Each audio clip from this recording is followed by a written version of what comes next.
열왕기하 2장 9절에서 11절입니다.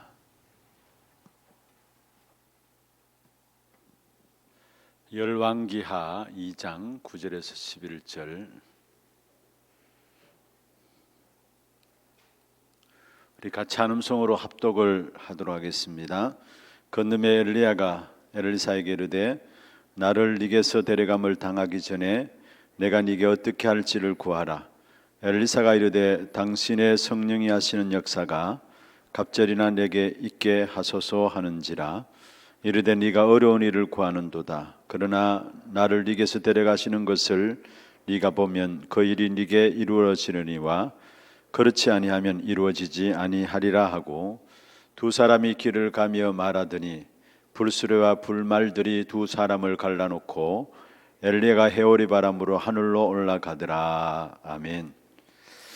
2021년 건찰의 오늘 종강입니다. 기쁘죠?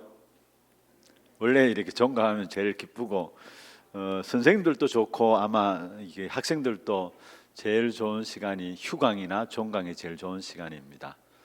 그래서 기쁘게 오늘 정말로 교회가 나가야 될 귀한 방향에 대한 부분들을 말씀을 좀 나누고자 합니다. 오늘 여러분 유인물을 받으셨습니다만은 그 유인물 D편을 이용해서 적으시면 돼요. 유인물 내용은 그냥 여러분 보시면 알겠고요. 그 상관없이 오늘은 우리 교회가 나가야 될 중요한 방향들, 정체성에 대한 부분들을 우리 같이 좀 나누면서, 특별히 여러분은 우리 하나교회 건찰로서 가장 귀중한 자리에서 또 헌신하는 분들이기 때문에, 신분화하는 분들이기 때문에 정말 교회가 나가고자 하는 방향들이 무엇인가를 제대로 알고 이 부분들 가지고 이런 사역 현장에 서야 되는 겁니다. 그래서 그런 부분들을 가지고 좀 말씀을 좀 나누고자 합니다. 제목은 장자의 축복 회복으로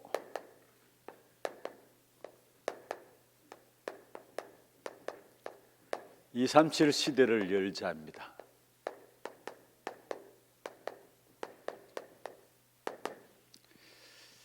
말씀 제목이 좀 깁니다만은 장자의 축복 회복으로 237 시대를 열자입니다.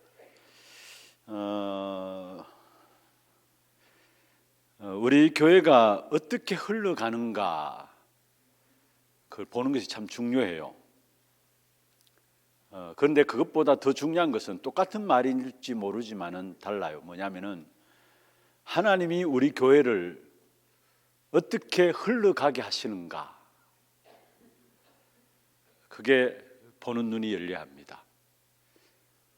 우리가 어떤 교회의 색깔로 어떻게 흘러가는가 그것도 중요하지만은 하나님이 우리 교회를 어떤 흐름을 가지고 인도해 나가시는가, 이 부분을 볼 수 있어야 우리의 헌신이 올바른 헌신이 될 수 있어요. 진짜 하나님 우리 교회를 어떤 흐름으로 인도해 나가신가를 알고 여기에 여러분 작은 헌신을 한다 할지라도 그게 작은 것이 아니에요. 이사야 60장 22절에 나오는 말씀처럼 작은 자가 천을 이루고 약한 자가 강국을 이루는, 나는 작은 사역 같은데 작은 것이 아니라 그게 천과 강국을 이루는 엄청난 하나님의 열매들이 나타난다는 겁니다.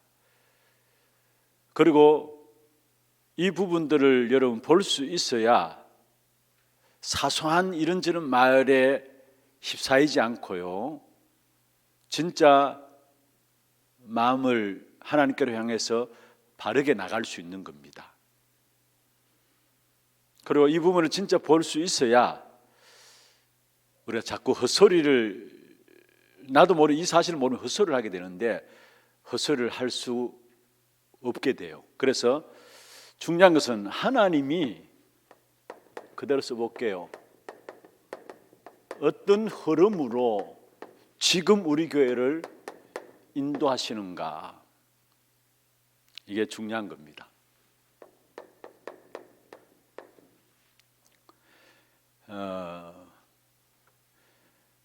이걸 보는 눈이 열려지면 모든 것, 여러분 생각하고 판단하는 것 다 달라질 거예요.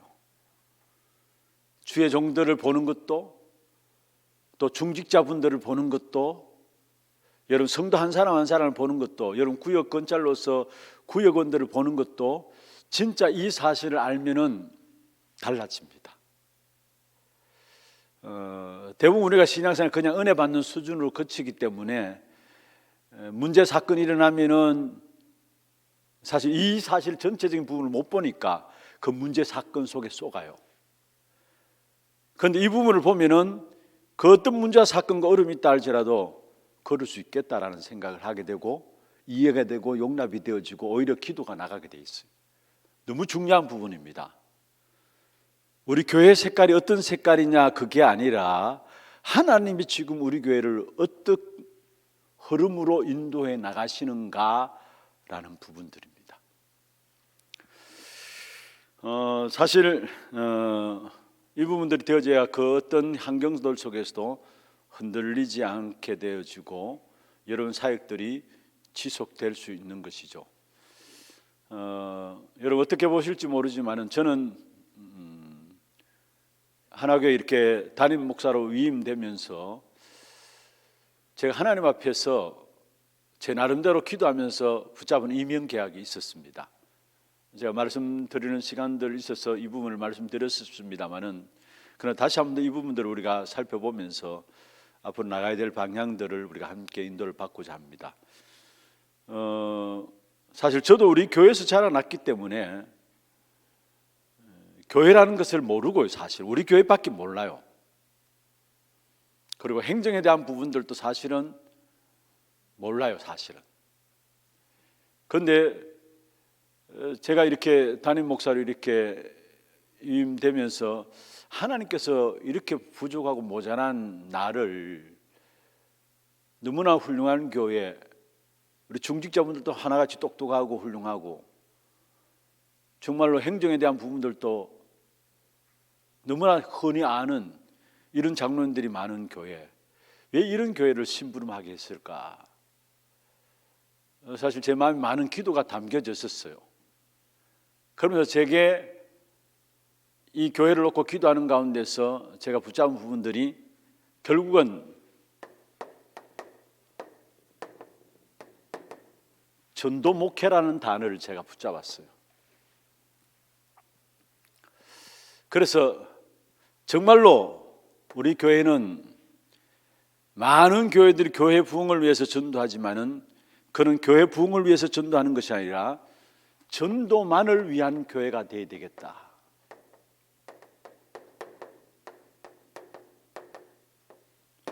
전도만을 위한 교회로 인도를 받아야 되겠다.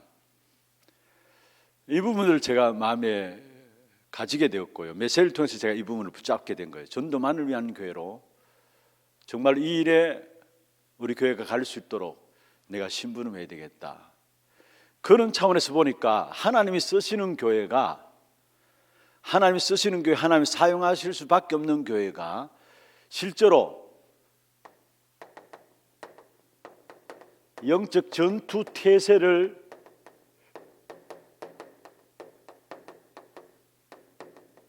갖춘 교회이구나라는 것을 보게 돼요.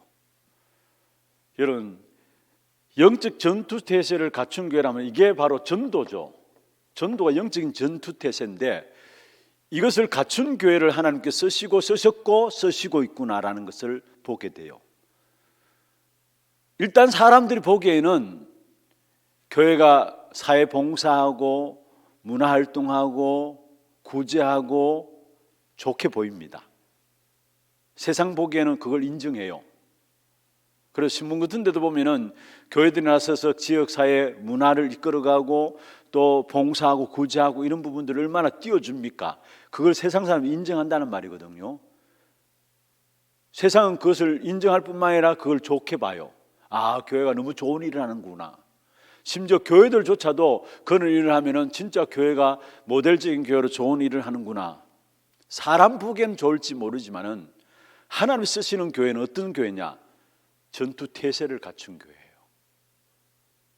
전투 태세를 갖춘 교회예요. 그래서 이 부분을 놓고 제가 기도하는 가운데 정말로 우리 교회는 전도만을 위한 교회로서 실제적인 영적 전투 태세를 갖춘 교회로 이렇게 인도받도록 내가 이분의 심부름해야 되겠다라고 그러면서 제 나름대로 계획 세운 부분들이 여기에 전도 목회를 위한 전도 기획을 제가 세웠습니다. 전도 기획을 세웠는데 7분야에 7군데 한금어장을 놓고 전도 기획에 대한 부분을 세웠어요. 그리고 제가 이 부분을 놓고 우리 교회 전체 훈련 시스템을 이 중심으로 해서 인도받아 왔었습니다. 여러분, 이 주일날 훈련되어지는 모든 훈련들이 그냥 교육자들이 있으니까 그게 맞도록 훈련 맡겨가지고 여러분 훈련되어진 게 아니라 7가지 한금어장을 놓고 여기에 맞도록 기획 속에서 나온 훈련들이었어요. 몇 가지 소개할게요. 그게 교회 안에 부분들이 기간이 있고요, 구역이 있고요, 주교가 있어요. 그리고 교회 밖에 지교회가 있고요. 그 다음에 여러분, 중요한 것은 이 부분들 속에서 실제로 눈에 안 보이는 조직이 있는데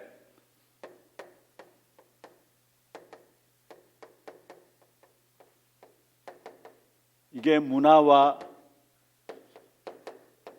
나라와 실제로 전문인에 대한 부분들입니다. 이게 눈에 안 보이는 조직이에요. 요 7가지 현장을 놓고 한금어장을 놓고 훈련 가운데 메시지 속에서 인도받아 오는 가운데서 7가지 한금어장을 놓고 어떻게 전도라는 기획이 이루어지도록 해야 될 것인가를 놓고 이 부분들 중심으로 해서 주중의 훈련들을 이 속에서 인도받아 나가도록 한 겁니다. 처음에 그래서 기간 모임, 우리 실제로 각 전도의 기간 모임 있잖아요. 또 구역 모임 있지 않습니까? 교회 안의 시스템, 중요한 시스템입니다. 그리고 실제로 주일학교 모임들, 그리고 지금도 주교 모임은 자체 내 2주차입니까? 모여지고 있잖아요. 이런 식으로. 그 다음에 지교회 모임, 또 우리 교회에서 실제로 오후 훈련 프로그램 가운데 있잖아요. 그리고 문화, 나라별 모임도 지금 여러분 매주 진행되고 있고요. 셋째 주에 이런 전문인 모임들도 교회 안에 전문인들인데 그 나름대로 이렇게 전문인 모아가지고 함께 메시지 소통하고 훈련 속에 들어갈 수 있도록 그런 식으로 인도받을 수 있도록 훈련들을 계획한 겁니다. 왜냐? 실제로 한금어장을 놓고 영적 전투태세, 다시 말해 전도의 역사가 일어나야 되기 때문에 기도하는 가운데 이런 부분에 쭉 훈련의 인도를 받아오면서 결국은 이 부분을 통해서 뭐 하기를 원하시느냐, 뭐 하기를 원했냐 하면은 전 교회가 말씀 운동, 다시 말하는 전도 운동 한 방향으로 가도록 하기 위해서 교회에 좋은 일들, 훌륭한 일들이 많지만은 진짜 전 교회가 말씀 운동 한 방향으로 가도록 하기 위해서, 전도 운동 한 방향으로 가기 위해서 모든 훈련들을 인도해 나간 겁니다.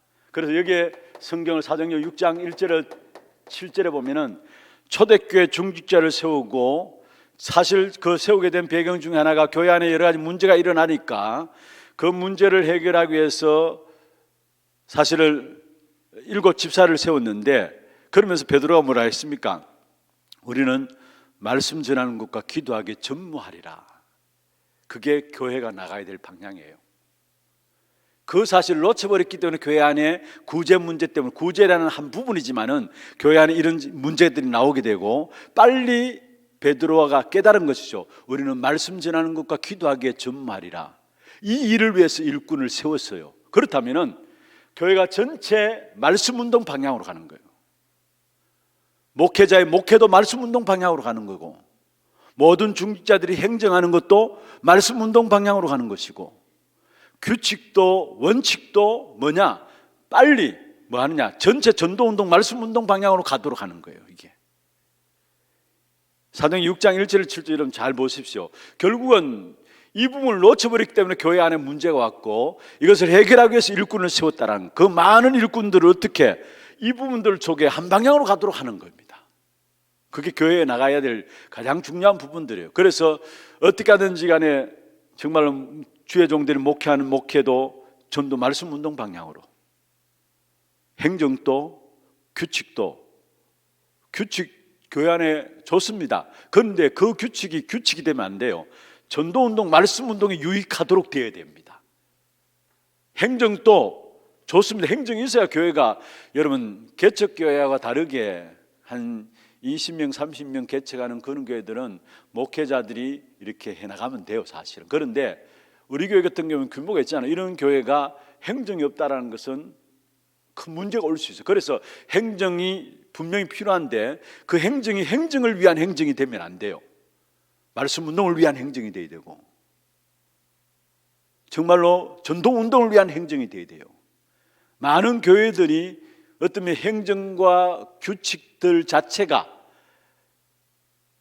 규칙을 위한 행정을 위한 행정이기 때문에 오히려 복음 전가하는 이 일에 있어서 그게 좋은 건데 걸림돌이 되어져요. 좋은 건데.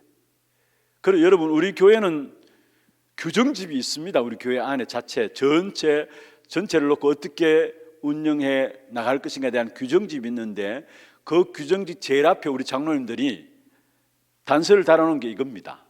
우리 교회는 전도운동, 말씀운동으로 가는 방향소에 이 규정이 인도되어진다. 만약 그게 아니라면 이 규정은 필요 없는 것이다. 이런 식으로 규정집을 딱 제일 앞에 아예 정간 상관없이 그 제일 앞에 앞장에 이런 내용을 담고 딱 붙여놨어요. 왜냐? 온 교회가 함께 말씀운동으로 가자, 전도운동 중심으로 가자는 거예요. 많은 교회들이 이 부분들이 안 되기 때문에 교회 안에 많은 문제들이 계속해서 일어나는 것을 보게 돼요. 그래서 중요한 것은 이를 놓고 제가 정말로 하나님께 기도하면서 실제적인 이 일에 신분할 수 있는 중직자들을 정말 복음 전도 때문에 성공한 사람으로 인도받도록 해야 되겠다. 성공이라는 단어 좀 이상합니다만은 진짜 중직자분 한 분 한 분이 너무나 훌륭하고 너무나 많은 중직자들이 이미 서 있는데 그분들을 내가 어떻게 하면 어떻게 섬기는 것이 가장 잘 섬기는 것일까? 많은 중직자를 세워져 계시는데 또 훌륭한 분들이 다 어떻게 이분들을 진짜 신분하면서 이분들이 중직으로 세워진 그 자체가 축복이다라고 깨닫고 인도받을 수 있도록 할 것인가라는 부분을 놓고 기도하는 가운데서 제가 정말로 중직자 한 분 한 분이 전도 복음 때문에 행복한 사람으로 인도받도록 해야 되겠다. 거기에 대해서 내가 심부름해야 되겠다 마음을 가졌어요. 그래서 제가 담임 목사로 되면서 바로 우리 장로회 수련회가 팔공산에 있었는데 그때 장로님들 모시고 여기 건영서 장로도 계시는데 그때 장로님들 모시고 제가 말씀드린 부분들이 이 부분이었어요. 그리고 우리 교회 중직자들이 여러분들이 모든 교회 행정들 저보다 더 잘하니까 더 잘 알고 있으니까 다 하십시오. 그래서 교회 안에 조직 재직국에 보면은 15개 국이 있거든요. 그 국들 여러분 국 안에 보면은 부장, 국장이 있고 부국장이 있고 이렇게 부원들 있잖아요. 그런데 거기 보면은 우리 교회는 이제 중직자들이 많으니까 한 국에 장로님도 여러 분 되고 안수집사님, 권사님들도 여러 분 되고 거기에 모든 재직들이 같이 부원으로 쭉 있어요. 자, 그 한 국만 봐도 우리 교회 같은 경우에는 한 교회, 다른 일반 교회 한 교회 당회 이상이에요. 그래서 어떤 면에 당회보다도 이 국별 중심으로 진행되어져서 국조를 활성화시키는 게 좋겠다 싶어서 제가 부탁을 드렸어요. 장로님들한테. 장로님들은 무조건 행정을 다 하십시오. 그리고 국들 중심으로 해서 국이 활성화될 수 있도록 인도받아 나가도록 그렇게 인도받았겠습니다 했어요. 그래서 많은 국들이 생겼죠. 한마디로 그 중심에는 어떻게 하면 중직자분들이 진짜 복음 때문에 생을 걸고 그 일 때문에 행복한 사람으로, 여러분 많은 경우 중직자 된 그 자체가 복이 되어야 되는데 그렇지 못한 것을 보거든요. 진짜 무거운 짐을 지고 교회에 위해서 헌신하고 시큰 헌신했는데 그들의 말로가 비참한 것을 봤어요. 저는 그 후대까지도 참 어려움 당하는 것을 봤어요. 물론 그 하나님 앞에 나가서 하나님 앞에 설 때 하나님께서 판단하시겠지만은 저도 어릴 때부터 신앙생활을 했고요. 어릴 때부터 우리 교회가 아닙니다. 저는 어릴 때부터 신앙생활을 해오면서 제 가장 가까이 있는 친척이 마지막 때 어르신들이 안 좋더라고요. 교회 중요한 중심적인 역할을 다 하신 분들인데 그 후대 또한 그렇고 그래요. 그게 잘 됐다 못됐다 그거는 우리가 평가할 일은 안 됩니다. 그런데 제가 보면서 느끼는 게 저게 중직자인가 라는 생각들을 했었어요. 그럼 저런 중직자라면은 이게 득이 되지 않는 게 아닌가라는 생각들을 많이 했었어요. 그래서 정말 우리 교회 중직자분들은 복음 때문에, 전도 때문에 정말로 행복한 분들로 이 일에 내가 심부름해야 되겠다라는 거, 그걸 가지게 되었고요. 그러면서 또 한 가지는 제가 우리 하나교회를 보면서 하나님께서 중요한 교회당을 주셨고, 그리고 또 중요한 일꾼들을 세워져 있고, 우리 교회당에서 대구 경북의 핵심들이 다 진행되어지고, 원치 않든 원하든 우리 교회로 모여들어요. 사실은 대구 경북의 교회들이. 그러면은 하나님 이런 축복된 발판을 주셨다는 것은 대구 경북의 모든 교회들이 실제로 전도운동, 전도 때문에, 대구 경북의 교회들이 전도 때문에 원내스 되어져서 지역의 흑암을 끊는 이 일을 위해서 내게 심부름하라는 것이 아닌가. 그래서 대구 경북 지역의 모든 교회들이 하나 되어서 복음 운동하는 이 일에 내가 심부름해야 되겠다라는 하나님과의 앞에서 이면계획을 붙잡은 겁니다. 그러면서 이 부분을 놓고 가만 보면은 여러분, 중직자들을 내가 어떻게 이끌어 갑니까? 안 되잖아요, 사실은. 그리고 실제로 대구 경북의 교회들을 내가 섬긴다고 하지만은 내가 어떻게 대구 경북의 많은 목사님들 교회가 하나 되게 해서 인도받도록 합니까? 안 되잖아요. 그래서 나는 끊임없이 이 부분을 놓고 훈련 속에 들어가야 되겠다라는 각오를 한 거예요. 이 부분들 속에 내가 갱신되는 걸 알고, 이 부분들이 바로 훈련의 응답인 것을 알기 때문에 나는 훈련 속에 들어가야 되겠다. 그래서 내 마음에 하나님께서 천재지변이 일어나지 않는 한 어떤 경우에서도 나는 훈련받는 그 자리에 있겠습니다라고 내 마음에 담임 목사 되는 그 순간부터 가졌었어요. 어떤 일이 있어도 진짜 특별한 일이, 해외에 나가거나 특별한 일이 있어서 훈련 참석하지 못하면 모르겠지만은 그 이외에는 어떠한 경우도 나는 훈련받는 그 자리에 있겠습니다. 왜냐? 그 자리가 내게 나의 그릇들을 깨트려지고 갱신하는 시간이니까. 또 그 자리에 가면 갈수록 내가 응답을 받게 되니까. 그런데 감사한 것은요, 그 훈련을 통해서 내가 응답받으니까 그 부분들을 그대로 전달하는데도 불구하고 분위기가 달라지는 것을 제가 봤어요. 여러분 마찬가지입니다. 여러분이 강단 말씀을 통해서 은혜 받고 힘이 되어지면은 그걸 그대로 전달한다 할지라도 그게 그대로 전달하는 게 아닙니다. 힘이 되어진 그 자체가 이미 증인으로 증거를 가진다는 거거든요. 그러면 그게 여러분 통해 똑같이 전달된다 해도 똑같이 전달되는 거예요. 그게 듣는 사람에게는 그 영혼을 살리는 말씀이 되어져요. 중요한 겁니다. 이게 하나님의 영적인 역사입니다. 이게. 그래서 내가 끊임없이 훈련 속에 들어가고 훈련받는 그 자리에 있어야 되겠다라는 결단들을 하게 되어지면서 실제로 전도 기획들을 이렇게 인도받아 나간 겁니다. 여러분 어떻게 생각하실지 모르지만 저는 사실 이 부분들 붙잡고 쭉 인도를 받고 왔는데, 지금 보면은 각 분야 속에 한 사람 한 사람 응답받는, 유일성 응답받는 제자들이 일어나는 것을 봐요. 교회 안에 한 사람 한 사람의 제자들이 응답받는, 현장에서 응답받는 제자들이 하나하나 일었음을 봐요. 그렇다고 해서 제가 구체적으로 그 사람에게 메시지 주고 그런 건 아니잖아요. 그런데 저는 이 마음만 가지고 교회 속에서 헌신하고 또 인도받아 왔는데, 각 분야 속에서 하나님께서 역사하셔가지고 중요한 응답을 받는 일꾼들이 하나하나 세워지는 것을 저는 보고 있어요. 그러면은 먼저 여러분이 좀 이해를 하셔야 될 부분들입니다. 교회 안에 세 가지 시스템 반드시 있어야 합니다.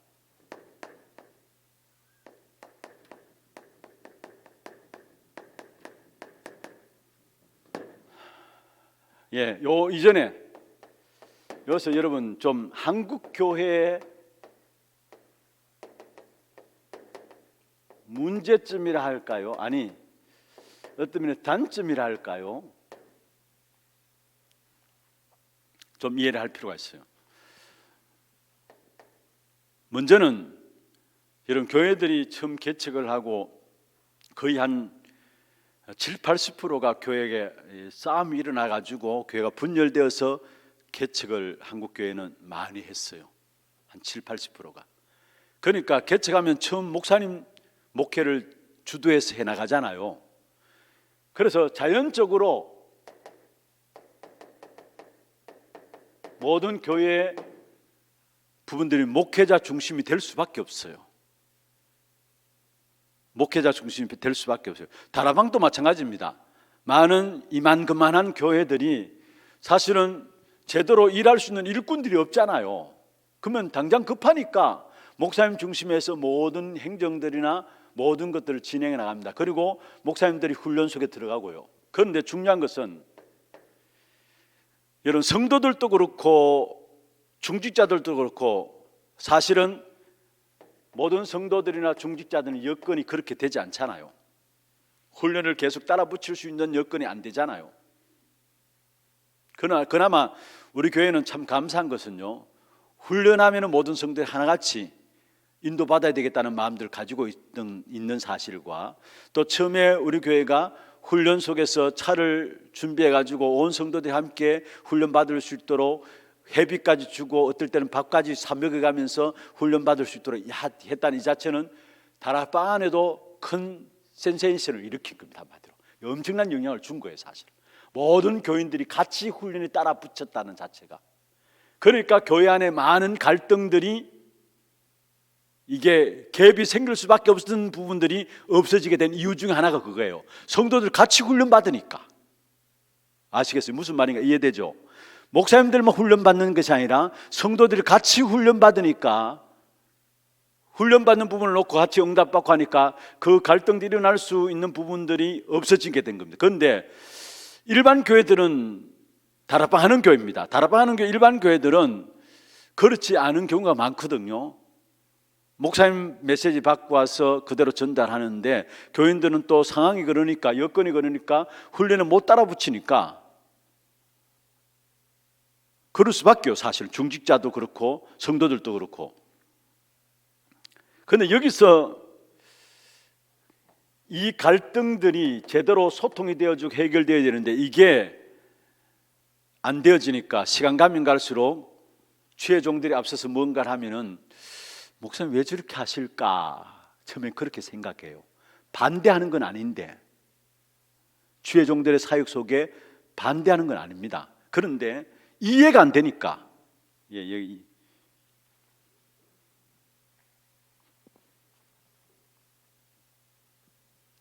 성도들이나 중직자분들이 이해가 안 되니까 뭔가 소통이 충분히 되면은 그냥, 여러분 중직자 누가 목회자들을 태클 걸기 위해서 누가 그렇게 나쁜 마음 가집니까? 아니잖아요.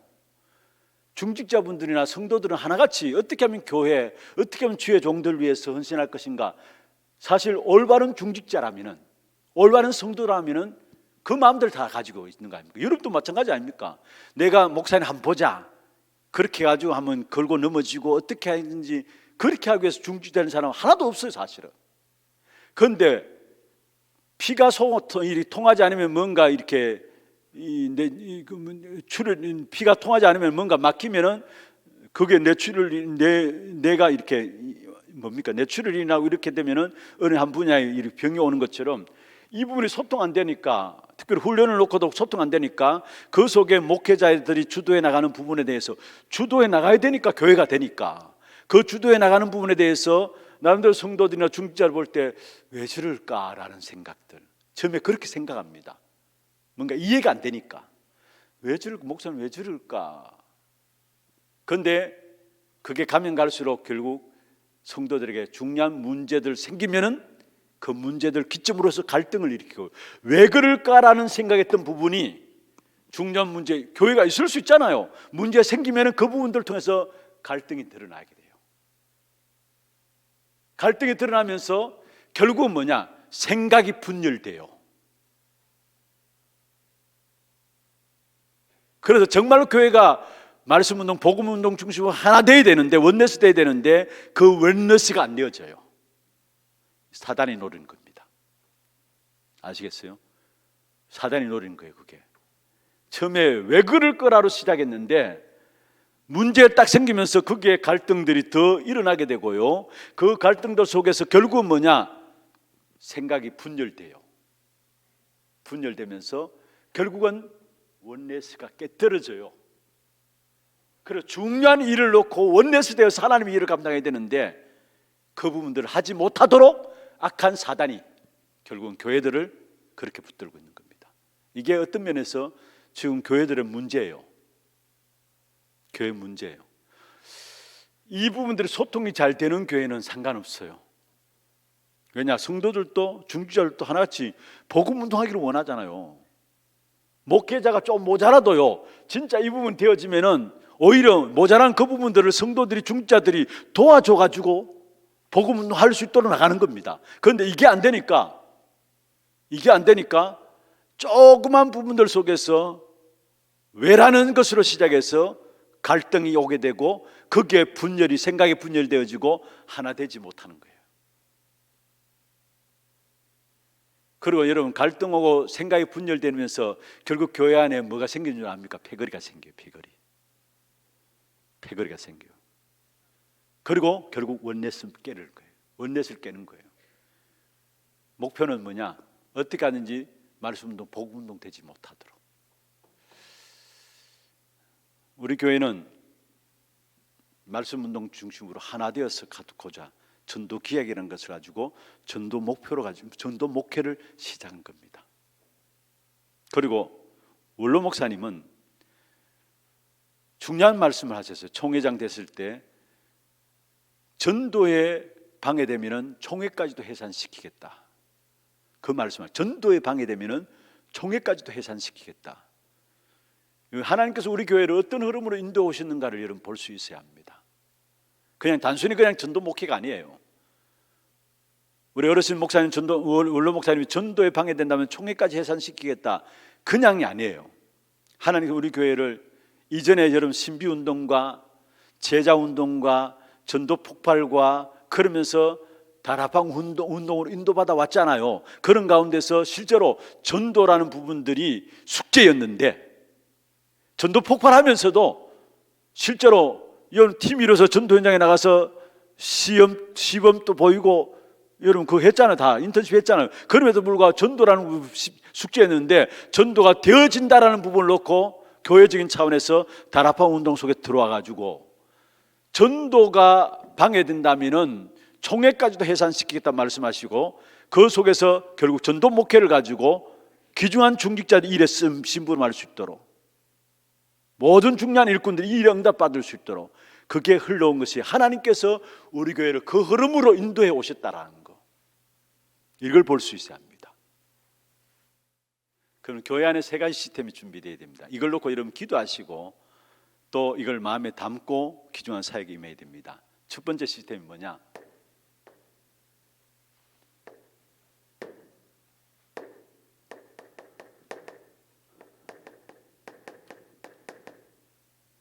목회자 시스템으로서 강단입니다. 두 번째 시스템은 뭐냐? 현장 시스템으로서 다락방부터 시작해서 지교까지입니다. 세 번째가 뭐냐? 이 강단과 현장을 연결시켜주는 중요한 중직자 시스템입니다. 이 세 가지가 하나가 되어서 돌아가야 해요. 목회자는 강단을 통해 여러분 기도하실 겁니다. 특별히 우리 하나교회 강단을 통해 여러분 기도해야 될 부분들은 뭐냐? 끊임없이 다른 소리 하지 말고 복음만 이야기할 수 있도록. 그게 여러분이 사는 길이에요. 아니, 교회가 사는 길이에요. 이런 많은 지식들이 아니라 그 지식들을 짜집기 위해서 이런 지식 저런 지식 전달하는 강단이 아니라 진짜 교회 강단이 복음만 말할 수 있도록, 복음만 강단에서 나와져야 성도들 개인을 공격하는 흑암과 영적인 문제들이 해결되고 치유되어져요. 끊임없이 복음만 나와져야 실제적인 여러분을 건드리는 사단의 역사들이, 여러분 현장에서 사단의 역사를 여러분 공격하잖아요. 흑암의 역사들이 여러분 공격하잖아요. 그 흑암의 역사들이 무너지게 돼 있어요. 그래서 누가 뭐래도 잘하는 설교가 아니라 복음만 말하는 강단이 될 수 있도록 여러분 기도하셔야 합니다. 이건 여러분이 교회를 위해서 기도하는 거고, 여러분 자신이 사는 길이고, 후대들이 사는 길이고, 우리 자신들이, 우리 교회가 사는 길입니다. 여러분, 누가 뭐래도 강단에서 복음만 선포될 수 있도록, 그래야 흑암과 사단의 역사들이 무너져 내려. 다른 것으로는 절대로 흑암 사단의 역사들이 무너지지 않습니다. 그래서 저는요, 성도들 놓고 기도하는 가운데서 한 분 한 분이 진짜 기도하고 있는 부분이 있으면 뭐냐? 한 분 한 분이 복음 안에 들어올 수 있도록, 모든 성도들이 한 사람 한 사람이 어떻게 하든지 복음 속에 들어올 수 있도록, 그냥 말만 복음이 아니라 삶이 전체로 복음이 체질되어서 정말 복음 속에 들어올 수 있도록 그 기도를 하고 있어요. 제가 새 가족 이렇게 수료식 할 때마다 한 번씩 이 메시지를 하거든요. 이 부분에 대해서. 또 하나는 뭐냐?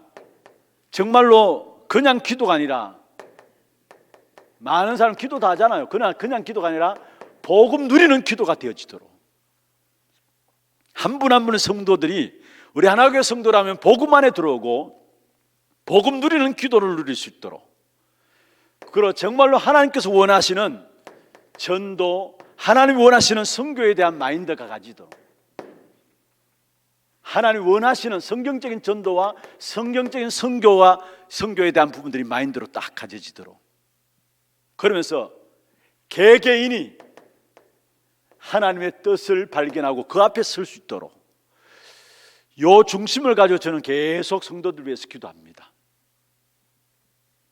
강단에서는 제 자신이, 여러분 한 사람을 한 사람을 놓고 기도하는 한 부분 한 부분도 있지만은 전체를 놓고 성도들이 이 속에 성도들이 들어오면 좋겠다라는 마음을 가지고 기도하고 있어요. 그래서 여러분 강단을 놓고 기도하실 때에 정말 이 강단에서는 복음만 선포될 수 있도록 그 기도를 해주셔야 합니다. 그 다음에 현장 시스템이 다락방부터 지교회인데요, 여러분 중요한 것은 성령 인도받아서 열려져야 되는 겁니다. 성령 인도받아서 열려져야 되는 것입니다. 다락방도 지교회도. 물론 전략적인 차원에서 한 지역을 놓고 지교회를 지교회당을 세워가지고 파고들 수 있습니다. 현풍처럼. 그런데 실제로 정확한 것은 뭐냐? 여러분이 현장에서 정말 성령 인도받는 가운데서 열려져야 되는 겁니다. 그게 다락방부터 지교회까지예요. 지금 우리 목사님 메시지 가운데서도 계속 강조하는 부분들이 교회 차원에서 이렇게 뭘 만들지 말라고 이야기했는데, 아니 전략적인 차원에서 어떤 부분에서 필요한 부분들이 있어요. 그러나 정말 중요한 것은 여러분 성령 인도받는 가운데서 하나하나 만들어져야 되는 것입니다. 한 지역에 응답받고 진짜 제대로 된 팀들이 세워지는 부분들, 다락방부터 지교회까지 이 부분들을 놓고, 그래서 이 부분을 놓치지 말아야 돼요. 사실 이 부분들. 세 번째, 중직자 시스템입니다. 이 중직자들은 여러분 잘 아시듯이 강단과 현장을 너무나 잘 아는 사람들, 그 사람들이 중직자로 세워져야 돼요. 현장을 알고, 교회, 강단의 말은 교회죠. 교회를 알고 현장을 아는 중직자. 이들이 세워져야 돼요. 한마디로 그래야 제대로 교회를 또 현장을 심부름할 수 있으니까 우리 교회 학장주교 사역에 대한 부분들이 한참 일어날 때가 있었어요. 그때 우리 장로님들 이제 학장주교 사역을 순회를 팀을 통해서 이렇게 했었어요. 그래서 제가 느낀 거예요. 장로님들 전혀 현장을 안 보시다가 학장주교 사역 한 주간 순회하고 나니까 강단의 기도가 달라져요. 현장을 봐야 돼요. 현장. 그리고 교회 강단은 여러분 알고 있는, 그래서 진짜 중요한 중직자는 뭐냐? 교회를 알고 강단 흐름을 놓치지 않고 현장을 아는 중직자가 제대로 된 중직자입니다. 어떤 면에 이 부분들을 아는 중직자를 세워져야 교회가 이 한 방향으로 갈 수 있어요. 말씀 운동 한 방향으로, 전도 운동 한 방향으로 갈 수 있어요. 현장을 이해했으니까, 또 강단을 아니까 한 방향으로 갈 수 있어요.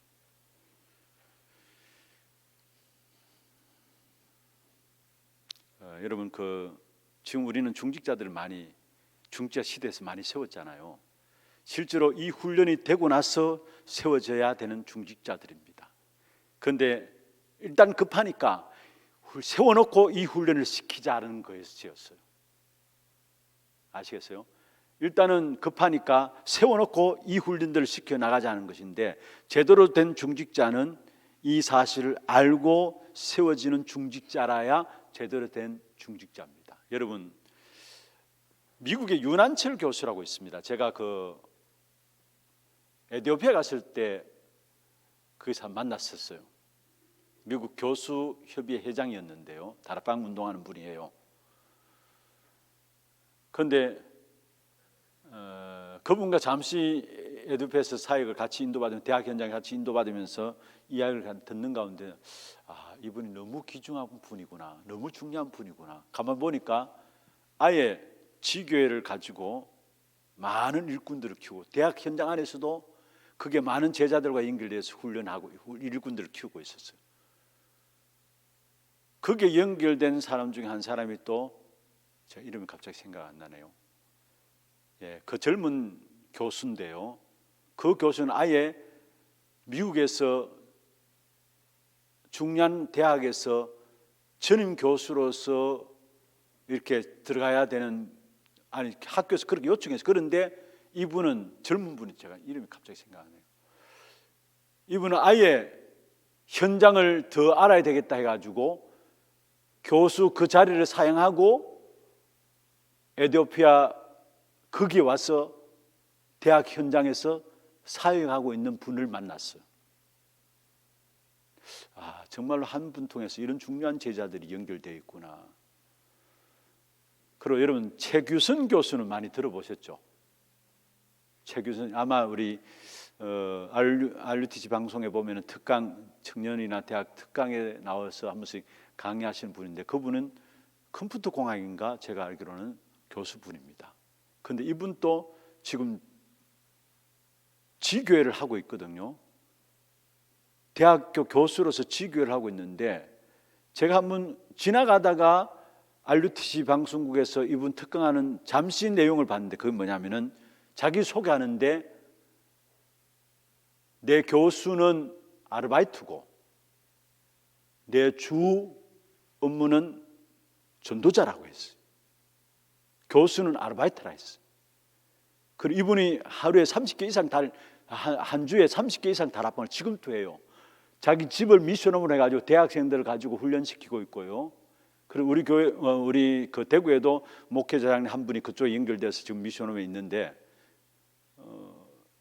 최규선 교수, 그분이 나는 교수는 알바다, 나의 본업은 전도자다. 그래서 지금 그분이 지교회를, 부산 임마누엘 소속된 지교회를 그곳에서 하고 있어요. 그분 보면요, 훈련 안 빠져요. 한국에서 중요한 훈련들 꼭 나와요. 렘넌트 이런 대회도 꼭 나오고요. 모든 훈련에 안 빠져요. 물론 여러분, 돈이 있어서, 교수니까 돈이 있어서 나온다. 여러분, 돈이 있는다고 해서 나옵니까? 아니에요. 그런데 그 마음의 마인드가 뭐냐? 현장이에요. 진짜 제자예요. 지금 그분 아내 되시는 분이 권사님이신데 한번 저하고 이렇게 사역 때문에 전화를 하다가 자기 남편에게 전화를 거니까 한국에 좀 오래 계시거든요. 부인 되시는 분이 권사님이 남편 때문에 남편한테 전화 거니까 빨리 끊으라면서 지금 다락방 해야 된다면서 그렇게 이야기하더래요. 그만큼 현장에 대한 마인드를 갖고 있는 분이에요. 그런 현장을 알고 강단을 아는 분이 중직자로 세워지니까 되어지는 거예요. 현장이. 어떤 면에서 우리 교회가 나가야 될 방향입니다. 우리 중직자들이 제대로 붙잡고 응답받아야 될 부분들이에요. 강단과 현장과 중직자들이 원내스 되어지는 여기에 나오는 응답이 제자가 일어납니다. 제자는 그냥 나오는 게 아닙니다. 진짜 강단을 교회를 알고 현장을 아는 중직자들이 심부름하고 이 일에 하나 될 때에 나오는 것이 제자고요. 이 제자 속에서 나오는 것이 뭐냐면은 렘넌트들입니다. 이게 그냥 렘넌트가 아닙니다. 이 속에서 나온 것이 렘넌트들입니다. 그리고 이 렘넌트들이 결국 뭐를 보느냐? 중직자들을 보면서 아, 교회를 섬기는 것이 이런 것이구나 보게 돼요. 아, 현장을 살리는 것이 이런 것이구나. 누구를 통해서? 중직자를 통해서 보게 돼요. 그게 제자요, 그게 렘넌트들입니다. 여기에 따라서 여러분 어떤 면에서 RUTC의 방향도 나오게 돼 있어요. 이 부분들 여러분 좀 이해를 할 수 있어야 합니다. 앞으로 지금까지도 이 부분을 제가 마음에 담고 있는 그림이고요. 여러분이 이 부분을 담고 전체 우리 구역들을 심부름할 수 있고, 어쩌면 여러분은 제가 처음 시간 때마다 이야기하잖아요. 여러분 소목회자입니다. 한 구역을 담당하고 있는 목회자입니다. 그는 목회자로서 목회자가 가진 마인드를 그대로 가지고 있고 그 사실 그대로 전달하고 전달되어져 나가야 합니다. 저는 이 부분을 꿈꾸고 있어요.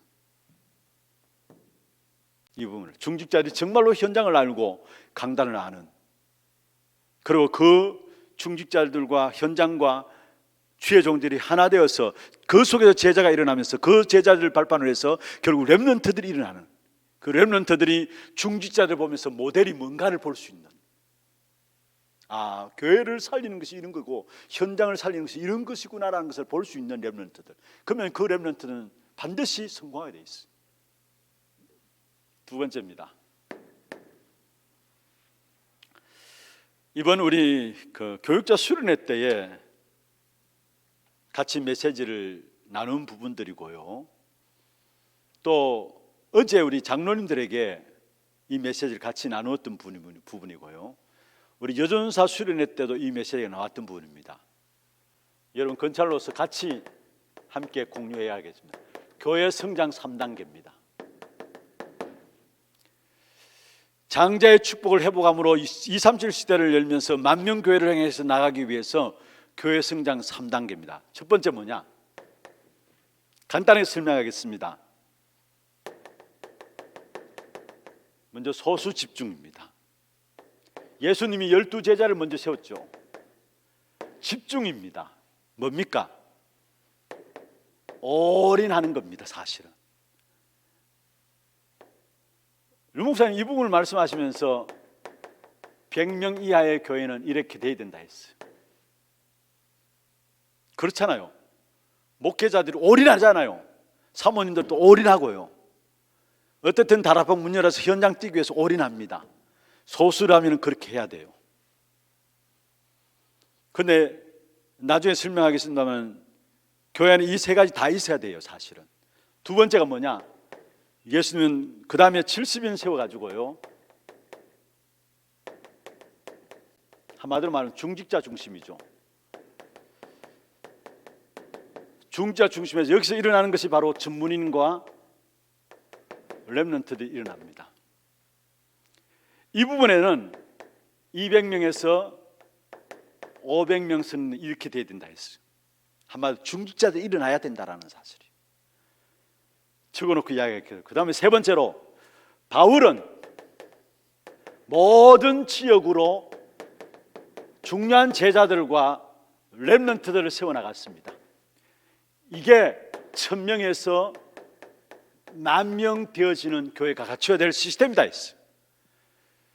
이 부분을 말하면서 12대교구라고 이야기를 했어요. 류 목사님이. 그러면서 설명하기를 사도행 1장에 보면은 가룟 유다가 죽게 되니까 바로 누구를 세웁니까? mat대아를 세우게 되죠. 시간을 둔 겁니다. 바로 mat대아를 세우게 됩니다. 왜냐? 이미 지역을 책임지고 있는 곳이었는데 한 사람이 죽으니까 거기에 바로 그 직을 책임할 mat대아를 세웠다라는 거. 그래서 12대교구라고 이야기를 했어요. 100명 이하일 때는 한 사람 한 사람 없고 소수에 집중해야 된다는 거. 그런데 많은 경우 여기서 못 벗어나요. 목회자들도 여기서 못 벗어나요. 그래서 더 이상 넘어가질 못해요. 간단하게 쉽게 이야기할게요. 목사님이 교회 모든 열쇠 가지고 혼자 지 마음대로 해요. 그러면 늘 이 수준이에요. 이 말씀 알겠습니까? 지금 간단하게 설명하겠습니다. 진짜 교회가 200명에서 500명 가기 위해서는 뭐냐? 중직자들이 일어나야 된다는 거. 그런데 많은 목사님들의 생각이 바뀌어져야 되는데 뭐냐? 중직자들은 너무 설치게 하면 안 된다는 거. 바뀌어져야 될 생각인데 목사님들 갖고 있는 생각일 수 있어요. 중직자들 교회에 너무 설치면 안 된다는 거. 진짜 여러분 중직자들이 세워지지 않고 그로 통해서 전문인과 렘넌트 일어나지 않으면 500명 이상을 못 넘긴다라는 거. 그래서 갈등하다가 교회가 또 갈려져 또 갈려져 또 갈려진다라는 거. 늘 500명을 못 넘어선다라는 거.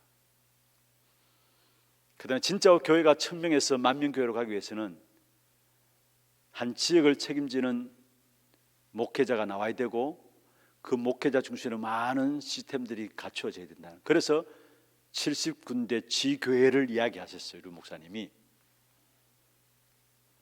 제가 우리 교육자분들에게 그렇게 말씀드렸죠. 좀 그 택볼 하나교회 지교회 생길 때 그 설립 예배입니까? 마치고 나오면서 박래희 목사님과 같이 나왔어요. 나오면서 목사님한테 이야기했어요. 목사님, 하나교회 다민족 사역 제대로 응답받아가지고 나중에 우리 하나교회 다민족 교회가 진짜 담임 목사 당신하고 하나교회 다민족 교회로 아예 독립할 수 있도록 그렇게 인도받으라.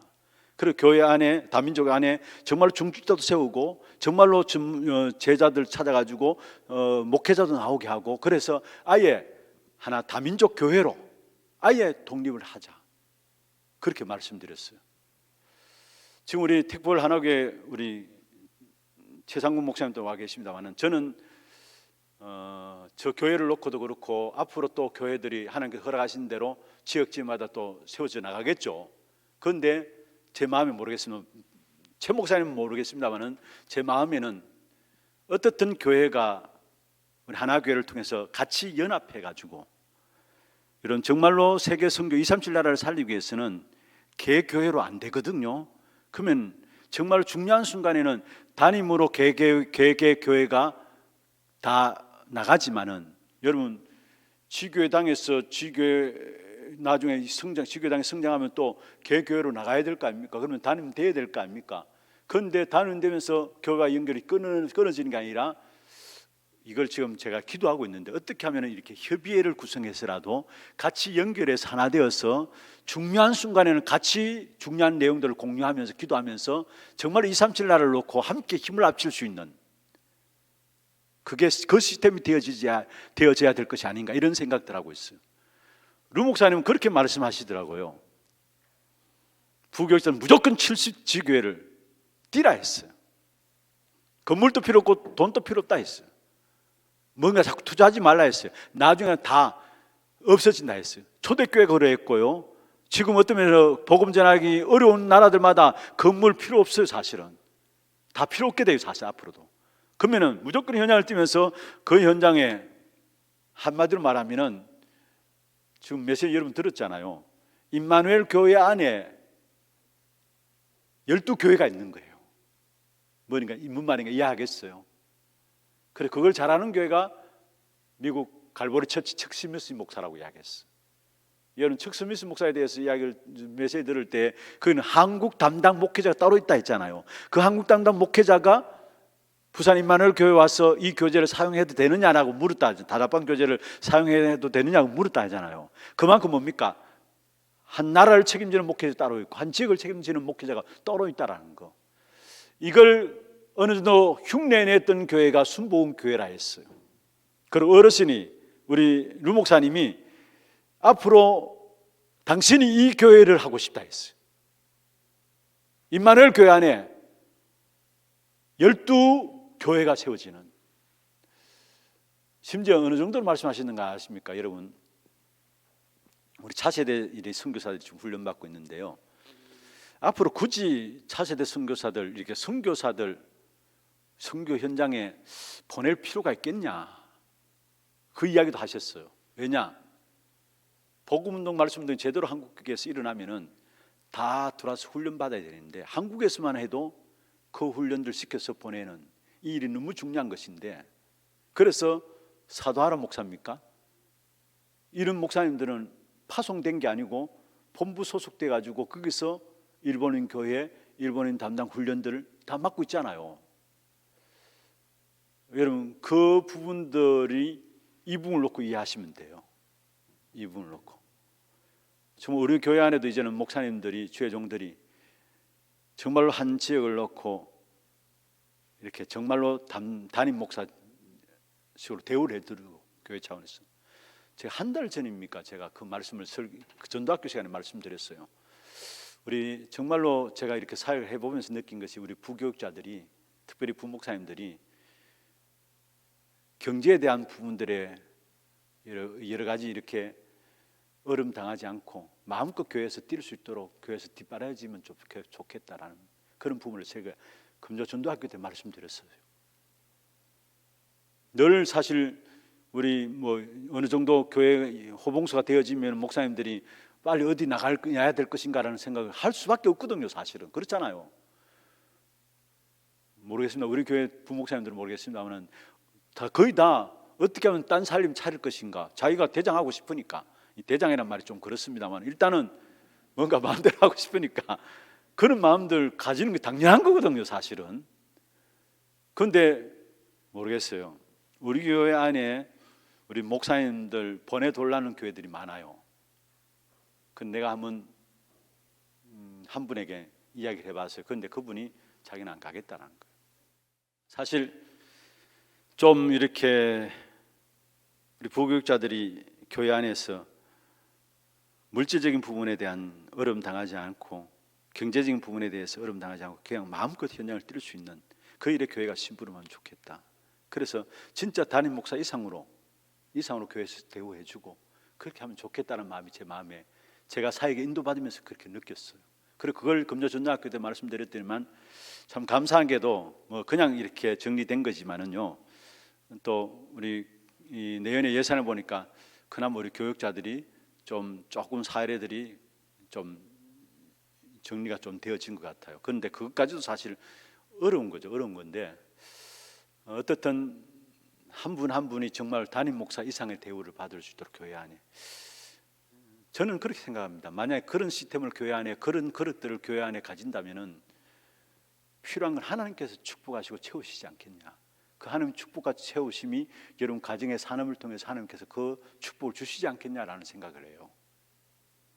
여러분 기도해 주시고, 이 부분도 참 중요합니다. 교회가 성장하기 위해서, 만명 교회를 향해 나가기 위해서는 전 지역의 진짜 목사님들이 마음껏 사역 현장을 뛰고, 그래서 이번에 교구가 나누어지는데, 교구 나누어질 때 우리 박간희 목사님이 행정 전체 담당하고 있으면서 그렇게 이야기하시더라고요. 교육자 수련회 때 교구, 내 교구, 네 교구 따지지 말자. 그 테두리를 딱 정해가지고 내 교구 안에서만 사역하고 그거 하지 말자라는 거예요. 옛날부터 제가 가지고 있던 생각이에요. 열리는 대로 현장을 파고드는 거예요. 그리고 자기 교구는 자기가 챙기고요. 그리고 열리는 대로 현장을 파고들어가지고 중요한 제도를 세우고요. 사실 네 교구 내 교구 따질 것 있습니까? 우리도 모르게 내 바운다리가 딱 있어요. 그걸 벗어나야 돼 진짜요. 그래서 우리 교회자들이 마음껏 현장을 뛰고 70군데 지교회를 할 수 있도록, 그러면 교회적인 차원에서 그 부분을 스포트해주고 마음껏 사역할 수 있도록, 딴 생각 이것 안 되어지면은 늘 딴 생각 날 수밖에 없다라는 거예요. 사실 이건 제 말이 아니고 루 목사님 말입니다. 늘 딴 살림 생각할 수밖에 없다라는 거. 그렇습니다. 말씀을 마무리하겠습니다. 이 부분을 못 벗어났어요. 이 축복을 못 누리고 있고요. 이것도 벗어나야 돼요. 전 지역의 제자를 깔아나가는, 바울이 이 사역을 잘했잖아요. 전 지역에 제자를 세워놓고 그 지역에 순회하기도 하고 그 지역에 편지를 보내서 메시지를 계속 전달하고 제자들을 계속 키우고, 그래야 1000명에서 10,000명 교회로 나갈 수 있다는, 어떤 우리의 교회의 그릇을 어떻게 준비해야 될 것인가에 대한 부분들입니다. 결론입니다. 내년의 주제입니다. 이 모든 것을 가지고 우리는 올 한 해 주님 그 땅 24입니다. 그 땅 24입니다. 너희가 그 땅을 차지할 것이라 했는데 이제는 그 땅에 대해서 집중하자는 겁니다. 그 땅 24입니다. 정말로 전 지역에 70군데 지교회들이 일어날 수 있도록, 목회자 중심에서 70군데 중요한 제자 중심에서 70군데 지교회가 일어날 수 있도록 그 땅에 집중하자는 거예요. 그래서 그 땅 24예요. 이걸 이 24가 아니고 한글로 24했습니다. 이사야 54장 3절입니다. 네가 좌우로 퍼지며, 뭐라 했으면 그러면서, 그리고 내 후대들이 일어나게 될 것이고 항폐한 성읍들이 사람 살 곳이 되게 하겠다. 237 치유 서밋에 대한 내용들이 다 담겨져 있어요. 그래서 중요한 것은 이 부분을 놓고 정말로 우리 후대 24하고 치유 24하고 237 선교 24하는 교회, 내년의 주제고 기도 제목입니다. 이 일을 위해서 정말 하나님께서 우리에게, 여러분 제대로 언약을 붙잡는다면 하나님이 하실 수 있도록 이 축복을 주실 겁니다. 하실 수 있도록 이 축복을 주세요. 중요한 것은 여러분이 제대로 하나님 원하신 부분만 붙잡으면은 내가 하는 게 아닙니다. 하나님이 그 일을 하실 수 있도록 모든 것들을 몰아서 주시게 돼 있어요. 올바른 것만 제대로 붙잡는다면, 하나님 이게 진짜 하나님 원하시는 바라면은 여러분 하나님 이 부분을 감당할 수 있도록 내 힘으로 안 되니까 이 축복을 주시게 돼 있어요. 그래서 정말로 올바른 기도 제목들을 붙잡고 이 한 해 마무리하시고 또 한 해 나가야 될, 아니 한 해가 아니라 우리가 계속해서 정말로 237 시대의 주역으로 쓰임받는 교회로 나가기 위해서 중요하게 붙잡아야 될 귀중한 축복된 언약으로 딱 붙잡으시고 이 일이 여러분 개인과 가정과 산업에도 이 응답으로 그대로 성취되기를 주의 이름으로 축원합니다. 하나님 감사합니다.